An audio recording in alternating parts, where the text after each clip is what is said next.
नमस्कार, मैं आचार्य धनंजय कुमार तिवारी। अपने कार्तिकेय जी के जन्म कैसे हुए, उनका स्कंध नाम कैसे पड़ा, इन विषय पर जानकारी देना चाहूँगा। तो अपने कार्तिकेय जी का जो जन्म हुआ है, ऐसी मान्यता है। एक समय तारकासुर ने तपस्या किया अनंत काल तक और उन्हें ब्रह्मा जी से वरदान मांगा। वरदान यह मांगा कि मैं अजेय रहूं, मुझे कोई मार न सके, ऐसा वरदान दीजिए। तो ब्रह्मा जी ने कहा कि ऐसा तो संभव नहीं है, संसार में केवल शिव और विष्णु के अलावा स्वयं मेरा भी एक निश्चित समय है, मेरा भी अंत होता है, तो यह संभव नहीं है, यह वरदान मैं दे नहीं सकता। तो फिर उन्होंने बोला, तारकासुर ने बोला कि ऐसा वरदान दीजिए कि मुझे मारने वाला शिव का पुत्र हो। और तब उनका विवाह नहीं हुआ था। ऐसा जानकर उसने जानबूझकर ऐसा वरदान मांगा कि न उनके पुत्र होंगे, न मैं मार जाऊंगा।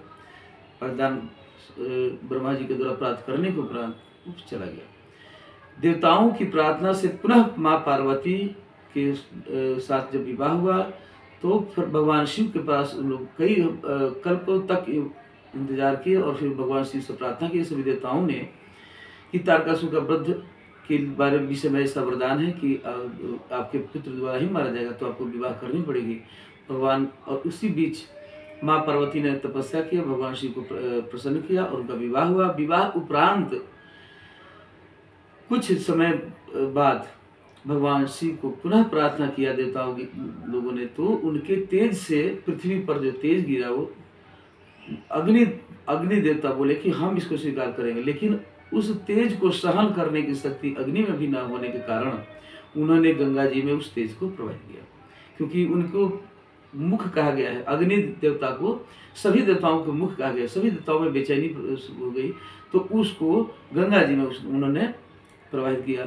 अब गंगा जी में जो सिमवाल होते हैं उनके बीच में उसी समय जो माताएं हैं, ऋषि पत्नियां हैं, अरुंधति माता इत्यादि सप्त ऋषियों की जो माताएं पत्नियां हैं वो रास्ते से चली जा रही थी और अग्निदेव प्रकट हो गए।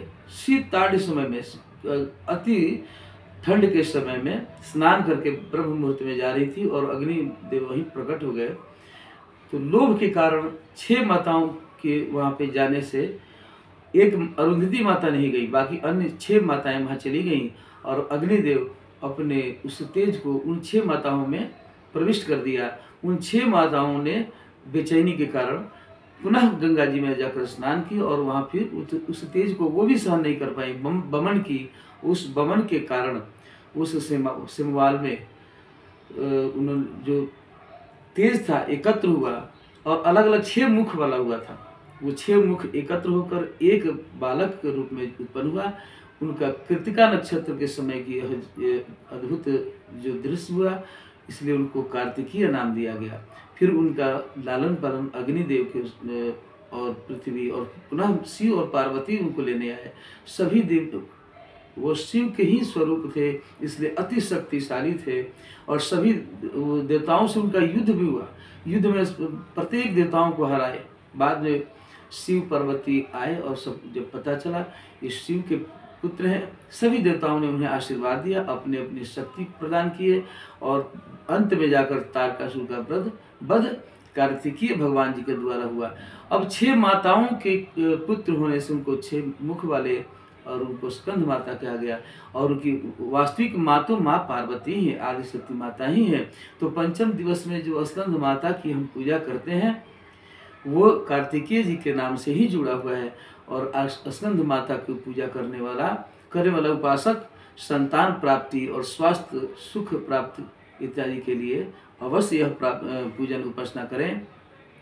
स्कंद माता की पूजा में भोग और विशेष केले का बना हुआ और अलसी उनका जड़ी है, अर्थात औषधि उनका अलसी है। अलसी से रक्त विकार इत्यादि नहीं होते हैं, दूर होते हैं रक्त विकार, और उदर संबंधित बीमारियों को दूर करने में अति लाभप्रद होता है। इस प्रकार स्कंद माता की बहुत विस्तृत जानकारी है, लेकिन संक्षिप्त रूप में मैं आप लोगों को देना चाहूँगा। पुनः अगर ऐसी कोई प्रश्न आपके मन में आता है तो आप हमारा प्रयास रहेगा कि आपके प्रश्नों का उत्तर हम देने का कोशिश करें।